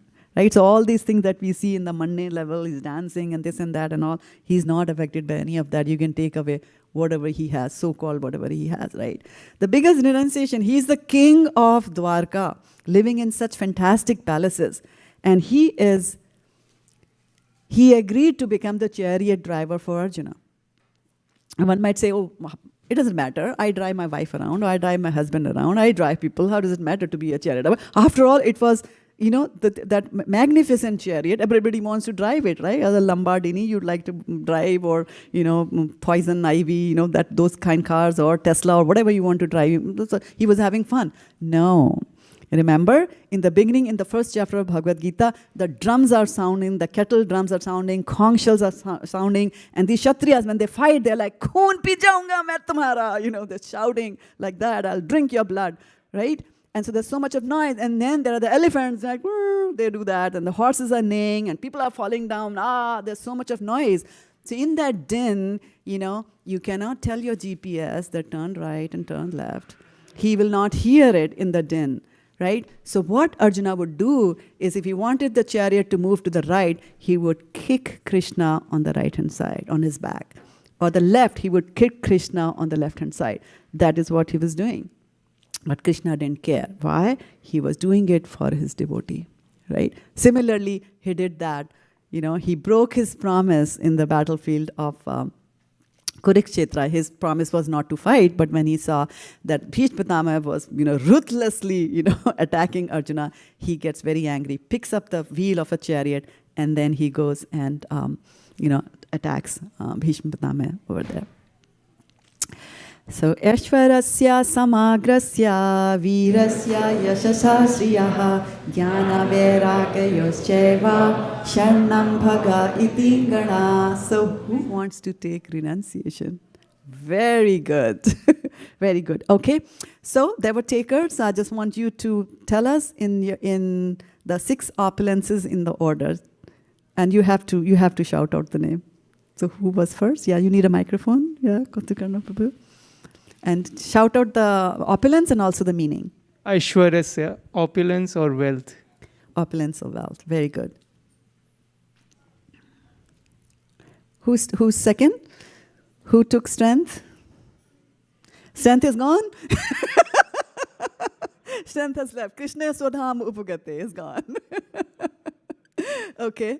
And then that was Virasya. Yash. Who took Yash? Okay. Yash took Suyash. Suyash Prabhu took Yash. Fantastic. Thank you. Shriya, who took Shriya? Beauty, who took beauty? Keshav took beauty, I think. No? You took beauty? What is Shriya?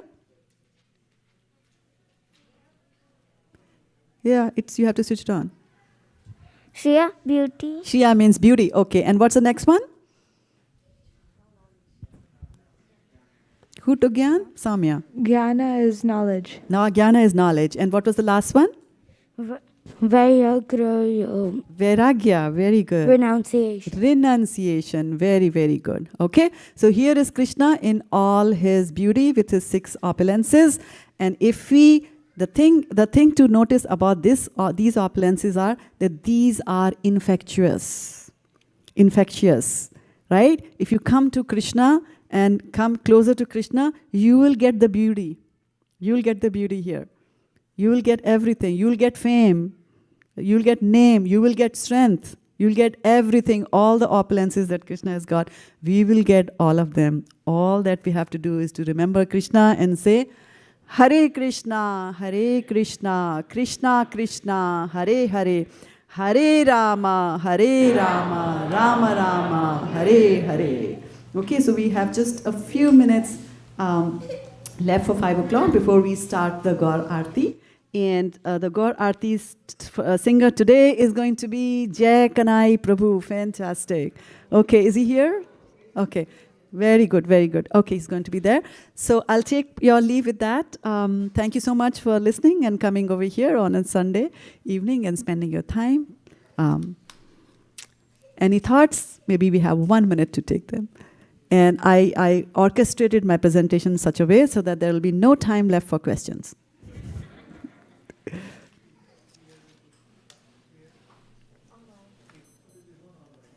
There's online? There are questions online? Yeah, please go ahead. We have only 1 minute though.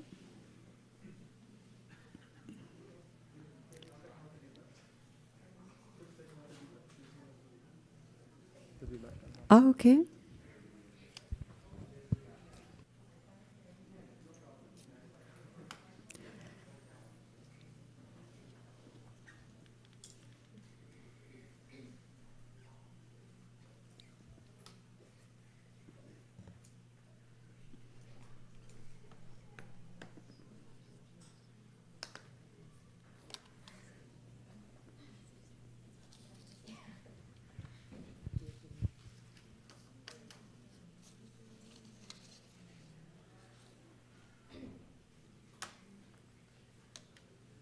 Technical glitches? They're not here? Okay, that's fine. Okay. All right, then we will do what we do every time. We'll quietly get up together, put away all the mats over here, and then use the dance floor and dance for Krishna. Hare Krishna. Hare Krishna. Vanchukalpatrubhyascha kripa sindhubhya cha patitanam pavnebhyo vaishnavebhyo namo namaha.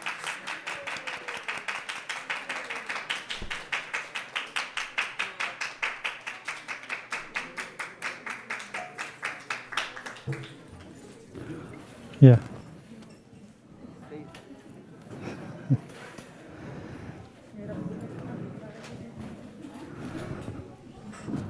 Hare Krishna. Shri Shraddha Madan Mohan Bhagavan ki jai.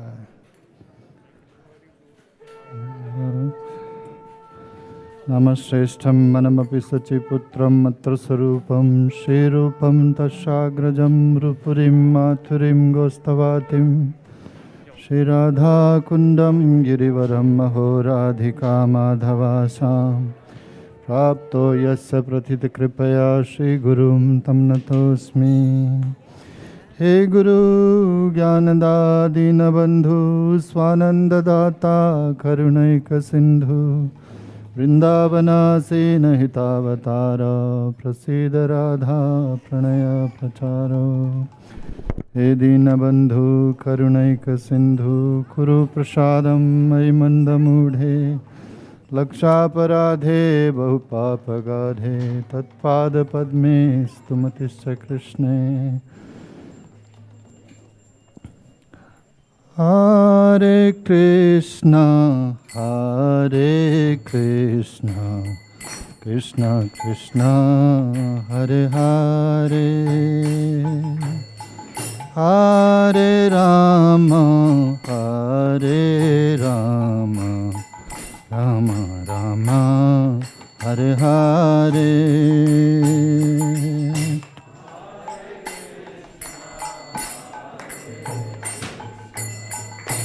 Krishna Krishna Hare Hare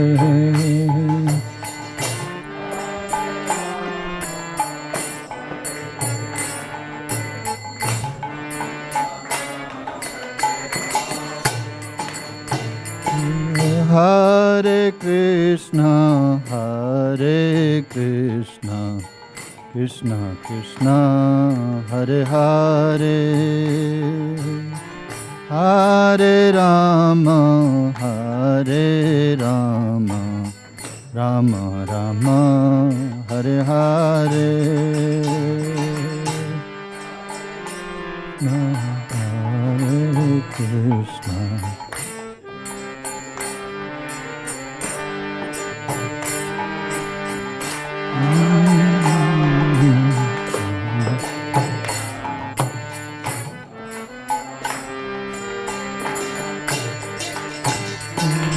Hare Krishna, Hare Krishna, Krishna Krishna, Hare Hare,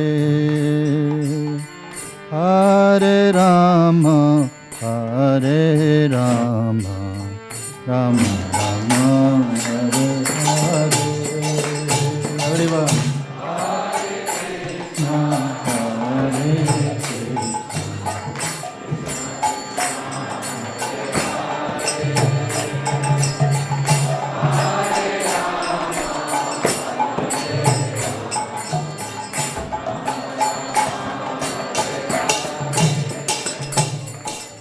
Hare Krishna, Hare Krishna, Krishna Krishna Hare Hare Hare Rama Hare Rama Rama Rama Hare Hare. A little louder. Hare Krishna Krishna Hare Hare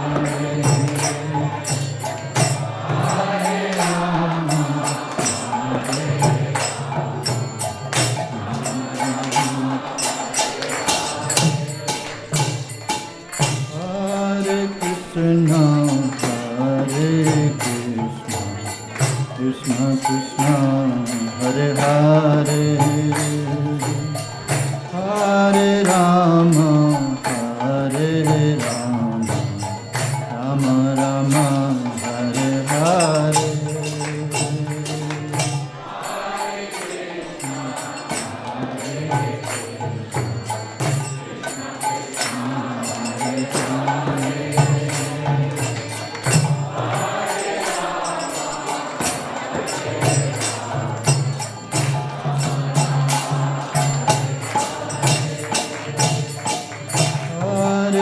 Krishna, Hare Krishna, Krishna Krishna, Hare Hare, Hare Rama, Hare Rama, Rama Rama, Hare Hare.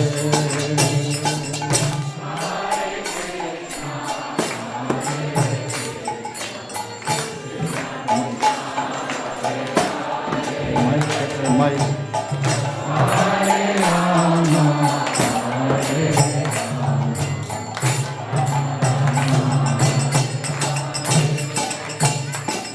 Hare Krishna, Hare Krishna, Krishna Krishna, Hare Hare, Hare Rama, Hare Rama, Rama Rama, Hare Hare.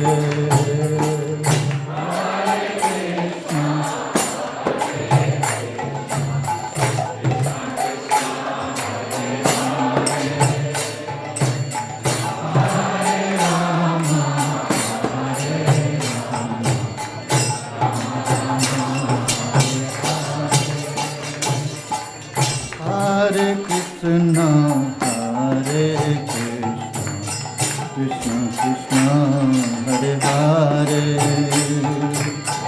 Hare Rama, Hare Rama, Rama Rama, Hare Hare.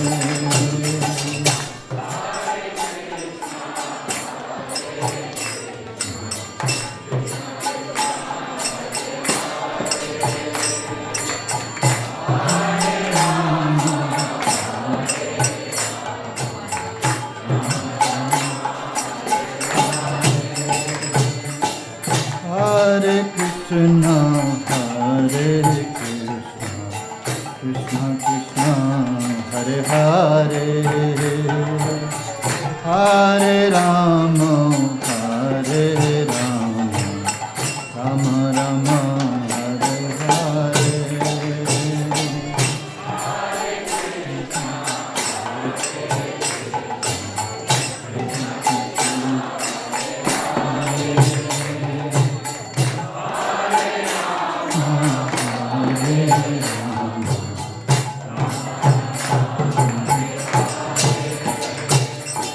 Hare Krishna, Hare Krishna, Krishna Krishna, Hare Hare,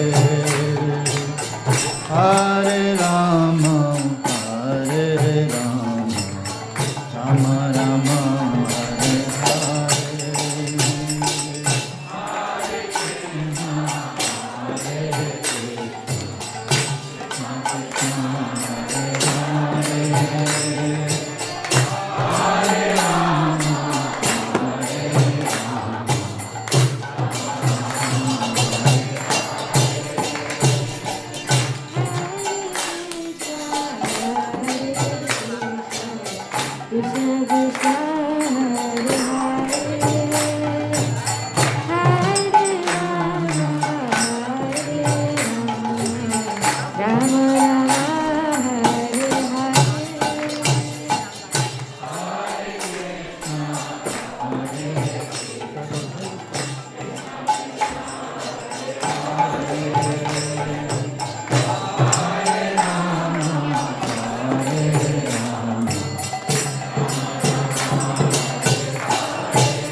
Hare.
Everyone.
Radha Ramana Hari Govinda Jaya Jaya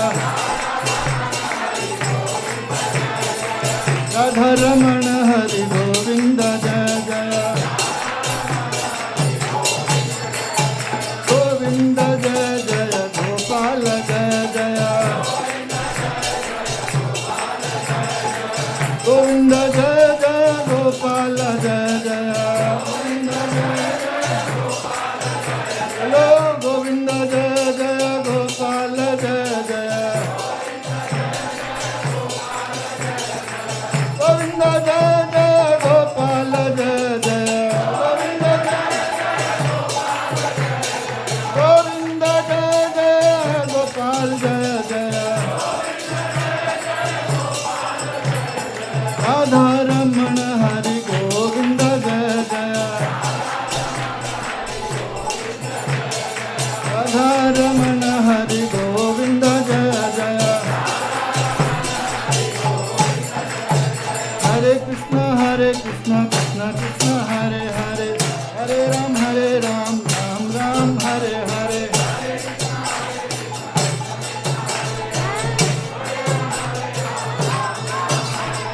Hare Krishna Krishna Krishna Hare Hare Hare Ram Ram Ram Hare Hare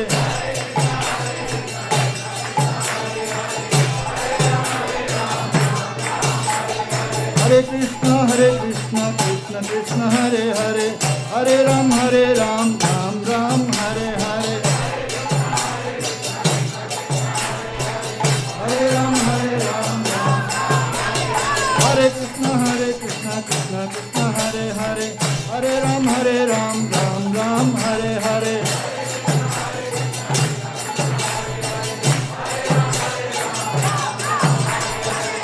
Hare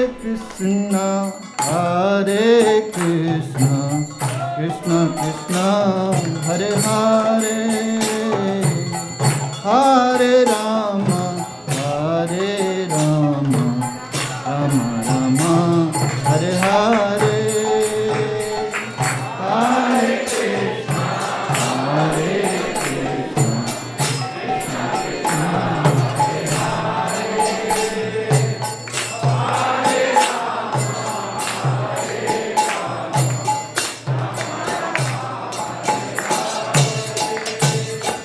Hare Krishna Hare Krishna Krishna Krishna Hare Hare Hare Rama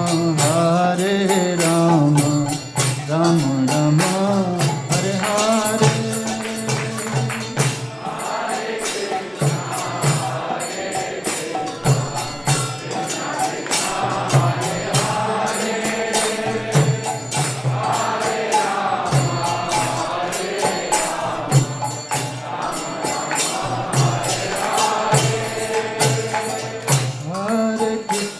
Hare Krishna Krishna Krishna Hare Hare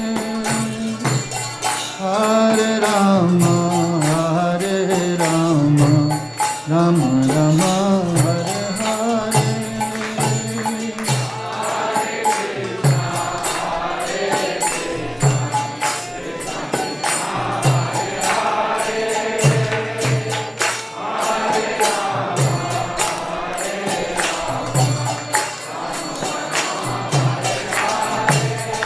Jaya Radha Madan Mohan Radha Madan Mohan Radhe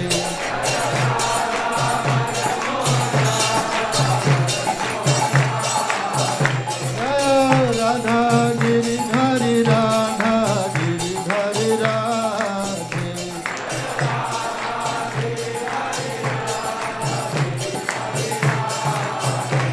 Jaya Radha Sham Sundar Radha Sham Sundar Radhe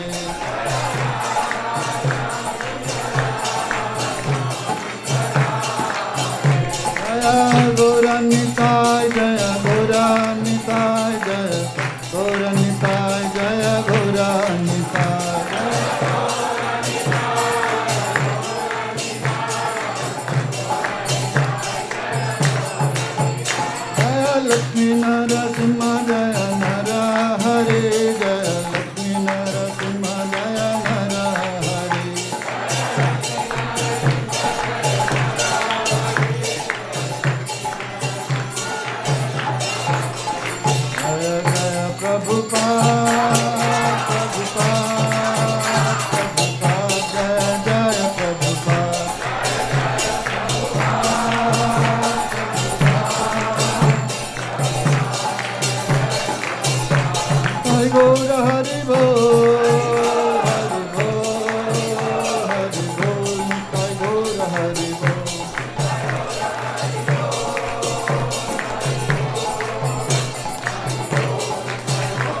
Paramahansa Pribrajakacarya Stotra Sat His Divine Grace Abhay Charana Arvinda Bhakti Vedanta Swami Srila Prabhupada Ki Jai Om Vishnupad Paramahansa Pribrajakacarya Stotra Sat His Divine Grace Bhakti Siddhanta Saraswati Thakur Prabhupada Ki प्रेम से कहो श्री कृष्ण चैतन्य प्रभु नित्यानंद श्री अद्वैत गदाधर शिवासादि गौर भक्त वृंद की नामाचार्य शिला हरिदास ठाकुर की श्री श्री राधा कृष्ण गोपीनाथ श्याम कुंड राधा कुंड गिरि गोवर्धन की गंगामयी जमुनामयी की भक्ति देवी तुलसी महारानी की संवेत गौर भक्त वृंद की all glories to assemble devotees all glories to assembled devotees. All glories to Shri Guru and Gauranga.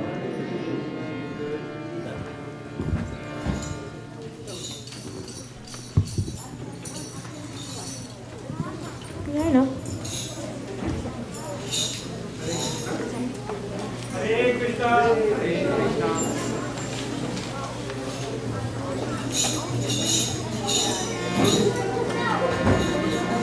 Mic is not working. Namaste Narasimha. What?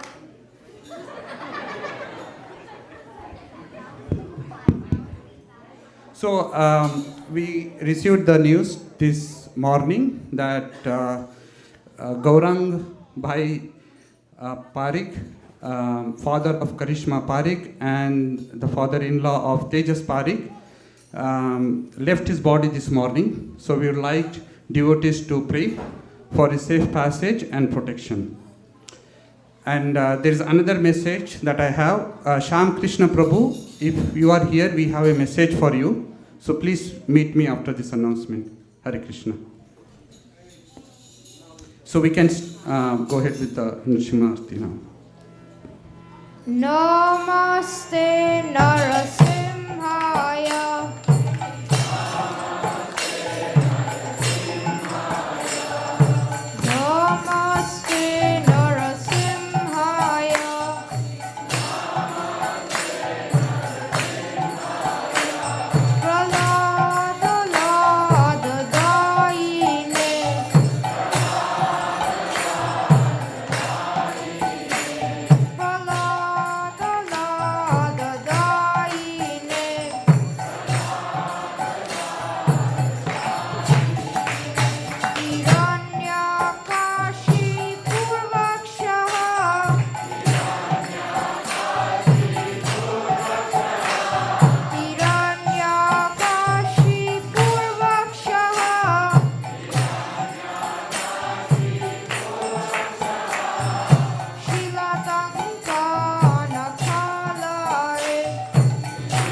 Nrsimhadev Bhagwan ki, Prabhupada Maharaj ki, Prabhupada ki.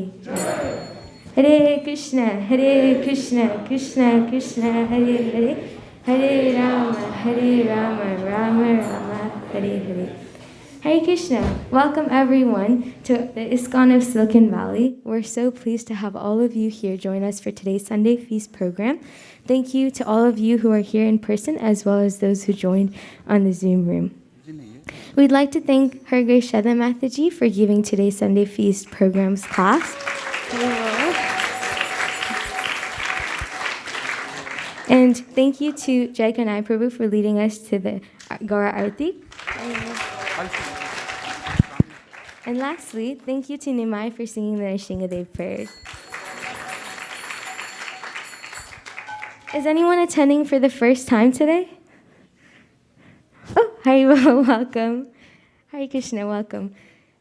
We're so happy to have you here, and if you have any questions or concerns, you can reach out to Sri Gopal Prabhu, who's standing right here. Sri Gopal Prabhu, you can raise your hand, and he will be more than happy to serve you in any way.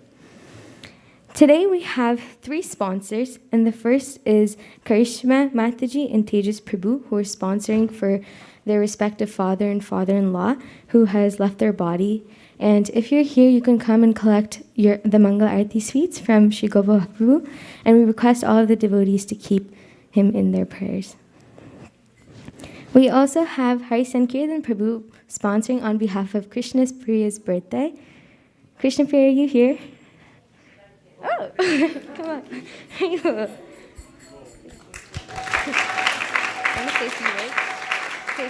Krishna Priya, how old are you going to be? 9. 9. What's your favorite thing about temple? I don't know. I don't know. What about kirtan? Do you like kirtan? You jam? You jam? She said you jam. Do you have any last words for us? No. Thank you. Thank you, Krishna Priya. Happy birthday, Haribol. And our last but not least, our sponsor also for today's Sunday Feast program is the parents of Arina Singh, who are also sponsoring on behalf of her birthday. Are you here, present with us? Oh, you're here. Come up.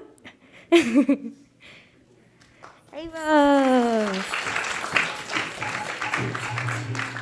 Arina, how old are you now? 10. That's a huge number. It's double digits now. How do you feel now that you're 10? Nothing. I feel that as I'm growing older. Do you have a favorite thing about temple? The kirtan. Wow, she said kirtan. Haribol.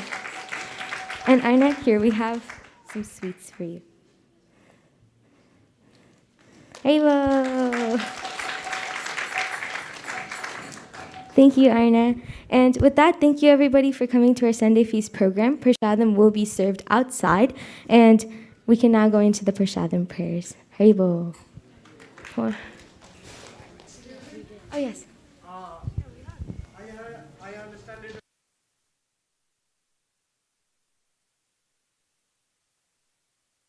I am not understanding. Okay, good request. We'll try next time. Okay. So if you have any questions, I will answer you. Okay? Thank you. Oh. ठीक है, आपको जो भी प्रश्न है मुझसे बात कीजिए.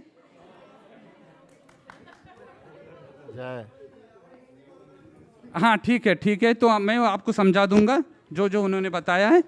हाँ, तो मुझसे लीजिए. Okay, Hare Krishna.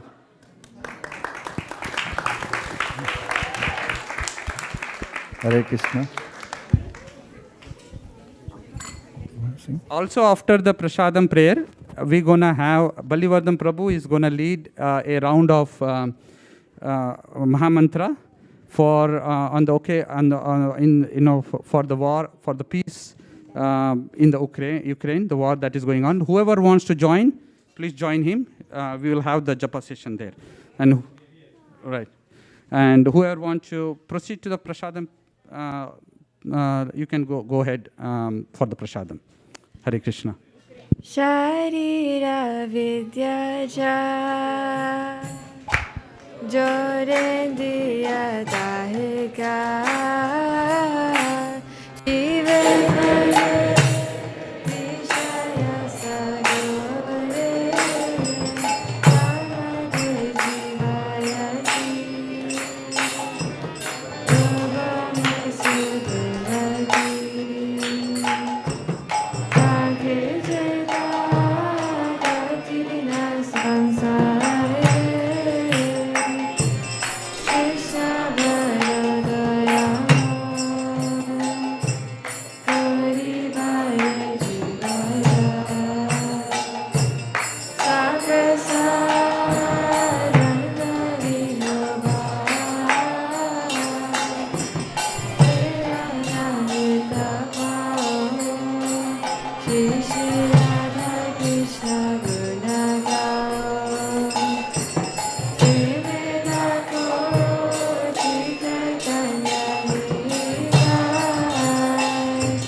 We now have the cooks.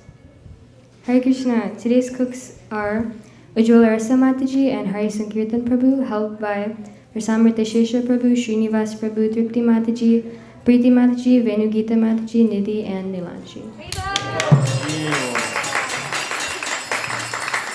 Prasadam will be served outside.